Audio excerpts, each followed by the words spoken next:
এইটা হଉଛି ଅନ୍ନପୂର୍ଣ୍ଣା ଗଛ। ଏଇଟା ଏଇ କୁଡ଼ିଆରେ ଥିଲା। ଆର ଚେର ଏତେ ବଢ଼ିଗଲା ଯେ ଏ ସବୁ ଭାଙ୍ଗିଗଲା।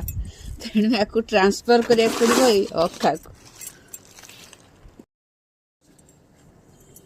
ଯେହେତୁ ଟ୍ରାନ୍ସଫର ହବ ତେଣୁ ଏଇ ଚେର ଗୁଡ଼ାକ ଯେଉଁ ଅଧିକା ହେଇଛି ୟାକୁ କାଟିଦେଲେ ଭଲ, ନହେଲେ ପୁଣି ମାସେ ପରେ ପୁଣି ଚେରରେ ଭର୍ତ୍ତି ହେଇଯିବ। ଚେର ଜନିତ ଗଛଟେ ଏଇଟା ଆଉ।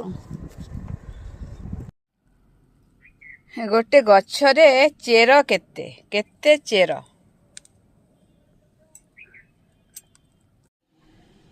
ଅନ୍ନପୂର୍ଣ୍ଣା ଗଛଟି ଗୋଟେ ଅଭଡ଼ା କୁଡ଼ିଆରେ ଲାଗିଥିଲା। ଏ ଚେର ପାଇଁ ସବୁ କୁଡ଼ିଆଟି ଯେମିତି ଭାଙ୍ଗିଗଲା ତାକୁ ଗୋଟେ ଅଖାକୁ ଟ୍ରାନ୍ସଫର କଲି। ଇଏ ଗୋଟେ ଗଛ ଖରା ବର୍ଷା ଶୀତ ସବୁ ସିଜିନରେ ଏମିତି ସତେଜ ହେଇକି ଥାଏ। କେତେ ଚେର ବାହାରିଛି ଗଛରୁ, ଆହୁରି ଚେର ଅଛି।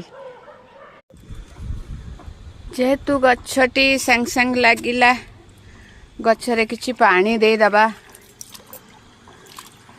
ଗଛରେ ପାଣି ଦେଲା ପରେ ମାଟି ଟିକେ ନରମି ଗଲେ ଆ ଦେହରେ ଆଉ ଟିକେ ମାଟି ଦିଆହବ।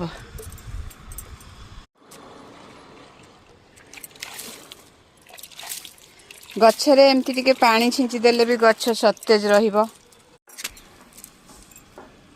ଏଇ ବି ଗୋଟେ ଅନ୍ନପୂର୍ଣ୍ଣା ଗଛ। ଇଏ ବି ଜରିରେ ଲାଗିଛି, ୟାକୁ ବି ଟ୍ରାନ୍ସଫର କରିବା ଦରକାର। ଇଏ ବି ଛୋଟ ଛୋଟ କୁଣ୍ଡରେ ଲାଗିଛି। ୟାର ଚେର ଉପରକୁ ଉଠିଗଲାଣି। ୟାକୁ ସବୁ ଟ୍ରାନ୍ସଫର କରିବା ଦରକାର। ଟ୍ରାନ୍ସଫର କଲେ ଆହୁରି ଏମିତି କେତେ ଗୋଟେ ଗଛରୁ ଏତେ ଗଛ ଉଠୁଛି। କିଏ କେମିତି ମାଗିକି ନେଉଛନ୍ତି, ପୁଣି ପୁଳେ ଲେଖେ ହେଇଯାଉଛି।